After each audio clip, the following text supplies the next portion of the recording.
Hello everyone, welcome to সঙ্গী সাথী পাঠশালা। আজকে আমরা ক্লাস 12 এর থার্ড সেমিস্টার সাবজেক্ট এডুকেশন বা শিক্ষা বিজ্ঞান, যার ফার্স্ট ইউনিট স্বাধীনতার পরবর্তীকালে ভারতের শিক্ষা ব্যবস্থা, এটি নিয়ে আমরা শুরু করেছিলাম। ইতিমধ্যে আমরা স্বাধীনতা পরবর্তীকালে ভারতের শিক্ষা ব্যবস্থার দুটি কমিশন অর্থাৎ বিশ্ববিদ্যালয় কমিশন এবং মাধ্যমিক শিক্ষা কমিশন আলোচনা করে ফেলেছি। সেখান থেকে গুরুত্বপূর্ণ 50টি করে প্রশ্ন চ্যানেলে আপলোড করা আছে, অবশ্যই ভিজিট করে দেখে নেবে। আজকে আমরা কোঠারি কমিশন 1964-66 নিয়ে আলোচনা করব। এটা আমাদের এডুকেশনের তৃতীয় পর্ব। বাকি পর্বগুলো অবশ্যই চ্যানেলে ভিজিট করে দেখে নিও। প্রথম প্রশ্ন, কোঠারি কমিশন কবে গঠিত হয়? 1964 খ্রিস্টাব্দের 14 জুলাই। কার নেতৃত্বে কোঠারি কমিশন গঠন করা হয়েছিল? ডক্টর VS কোঠারির নেতৃত্বে, সেই জন্য এর নাম হচ্ছিল কোঠারি কমিশন। কোঠারি কমিশনের কাজ কত সালে শুরু হয়? 1964 সালের 2রা অক্টোবর। 2রা অক্টোবর কি? 2রা অক্টোবর ন্যাশনাল হলিডে, গান্ধীজির জন্মদিন। 4 নম্বর প্রশ্ন, কোঠারি কমিশন কতজন সদস্য নিয়ে গঠিত হয়েছিল? 17 জন সদস্য নিয়ে গঠিত হয়েছিল। শিক্ষা ব্যবস্থার ত্রুটি দূর করার জন্য ভারত সরকার কত খ্রিস্টাব্দে ডক্টর VS কোঠারির নেতৃত্বে একটি এডুকেশন কমিটি নিয়োগ করেন? 1964 সালের 16 জুলাই। এই কমিশন তার রিপোর্টের কী নামকরণ করেছিল বা কী নামে পেশ করে? এডুকেশন অ্যান্ড ন্যাশনাল ডেভেলপমেন্ট বা শিক্ষা এবং জাতীয় বিকাশ। কোঠারি কমিশনের মোট সদস্য সংখ্যা কত ছিল? 17 জন। কোঠারি কমিশনের সম্পাদক কে ছিলেন? শ্রী JP নায়েক। কোঠারি কমিশনের সহ সম্পাদক কে ছিলেন? Mister JF ম্যাকডোভাল। কোঠারি কমিশনের কাজ কবে শেষ হয়? 1966 সালের 29শে জুন। কোঠারি কমিশনের মোট কতজন ভারতীয় সদস্য ছিলেন? 10 জন। 12 নম্বর প্রশ্ন, কোঠারি কমিশনের মোট কতজন বিদেশি সদস্য ছিল? 7 জন। কোঠারি কমিশনের প্রধান লক্ষ্য কী ছিল? জাতীয় শিক্ষা ব্যবস্থা গড়ে তোলা ছিল প্রধান লক্ষ্য। 14 নম্বর প্রশ্ন, কোন কমিশন বিশ্বাস করত যে জাতীয় বিকাশের ক্ষেত্রে সর্বাপেক্ষা শক্তিশালী হাতিয়ার হলো শিক্ষা? কোঠারি কমিশন। 15 নম্বর প্রশ্ন, প্রাক প্রাথমিক শিক্ষার উপর সর্বপ্রথম কোন কমিশনের শিক্ষানীতিতে গুরুত্ব দেওয়া হয়? কোঠারি কমিশন 1964-66-তে। 16 নম্বর প্রশ্ন, কোঠারি কমিশনের মোট কটি টাস্ক ফোর্স গঠন করা হয়েছিল? 12টি। কোঠারি কমিশনের মতে জাতীয় শিক্ষা কাঠামোর সবচেয়ে গুরুত্বপূর্ণ উদ্দেশ্য কী ছিল? জাতীয় সংহতিকে নিশ্চিত করা। কোঠারি কমিশনের গুরুত্বপূর্ণ বৈশিষ্ট্য কী ছিল? জাতীয় শিক্ষা কাঠামোর সুপারিশ। কোন কমিশনের শিক্ষা কাঠামো 10+2+3+2 সুপারিশ করা হয়েছিল? কোঠারি কমিশনের শিক্ষা কমিশনের। মানে 10 হচ্ছে ক্লাস 10 অবধি, তারপরে ক্লাস 12 3 বছরের জন্য গ্র্যাজুয়েশন এবং তারপরে 2 বছর MA MSc MCom। 20 নম্বর প্রশ্ন, কোঠারি কমিশনের মতে দেশের প্রধান সমস্যাগুলির সমাধানের সর্বোৎকৃষ্ট উপায় কী? শিক্ষা ব্যবস্থাকে শক্তিশালী করা। কোঠারি কমিশনের মতে জাতীয় সংহতি নিশ্চিত করার জন্য কী প্রয়োজন? সাধারণ বিদ্যালয় বা কমন স্কুল স্থাপন করা, বিদ্যালয়ের মধ্যে সামাজিক জীবনের ব্যবস্থা করা এবং বৈচিত্র্যপূর্ণ সংস্কৃতির মধ্যে ঐক্য স্থাপন করা। ভারতবর্ষের ভাগ্য তার শ্রেণীকক্ষে তৈরি হয় বা নির্ধারিত হয় কোন শিক্ষা কমিশন উল্লেখ করেছে? কোঠারি কমিশন। কোঠারি কমিশনের বিবরণ কত সালে জমা পড়েছিল? 1966 সালের 29শে জুন।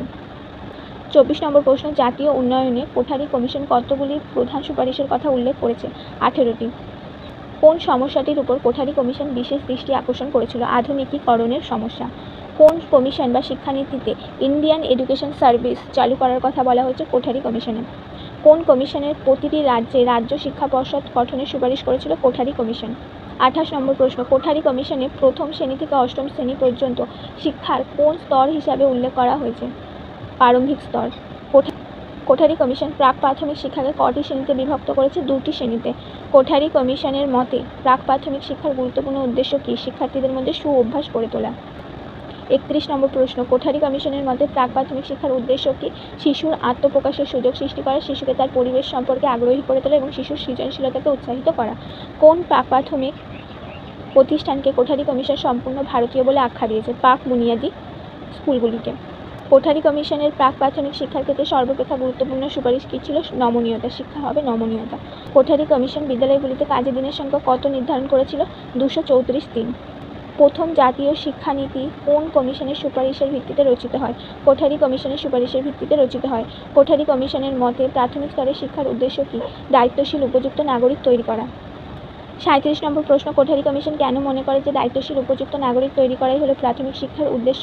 দায়িত্বশীল এবং উপযুক্ত নাগরিক হতে গেলে ন্যূনতম প্রাথমিক শিক্ষার প্রয়োজন রয়েছে। শিক্ষার ক্ষেত্রে অপচয় ও অনুত্তীর্ণতা কোন স্তরে সবচেয়ে বেশি ঘটে বলে সমীক্ষায় দেখা গেছে? প্রাথমিক স্তরে।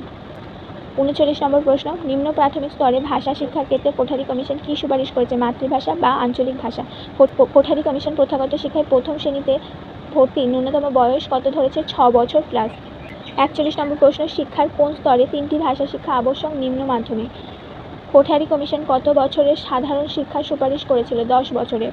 কোন কমিশনে বিদ্যালয় গুচ্ছের কথা সুপারিশ করা হয়েছে? কোঠারি কমিশনে। বিদ্যালয় গুচ্ছের কথা কোথায় সুপারিশ করা? কোঠারি কমিশনে। শিক্ষাকে উৎপাদনশীলতার সঙ্গে যুক্ত করার জন্য কী প্রয়োজন? পাঠ্যক্রমে কর্ম অভিজ্ঞতাকে গুরুত্ব দান। কোঠারি কমিশন শিক্ষার কোন স্তর থেকে সামাজিক ও জাতীয় সেবামূলক কাজ শুরু করার সুপারিশ করেছে? নিম্ন মাধ্যমিক শিক্ষার স্তর থেকে। কোঠারি কমিশন শিক্ষার কোন স্তর থেকে সামাজিক ও জাতীয় সেবামূলক কাজ শুরু করার সুপারিশ করেছে? নিম্ন মাধ্যমিক শিক্ষার স্তর থেকে। কোঠারি কমিশনের মত অনুযায়ী উচ্চশিক্ষার লক্ষ্য কী? নেতৃত্ব গ্রহণের শিক্ষা, জাতীয় চেতনায় উদ্বুদ্ধ করা এবং উচ্চশিক্ষা ও গবেষণার মান উন্নয়ন। 47 নম্বর প্রশ্ন, কোঠারি কমিশনের মাধ্যমিক শিক্ষার কোন সুপারিশটি সর্বাপেক্ষা গুরুত্বপূর্ণ?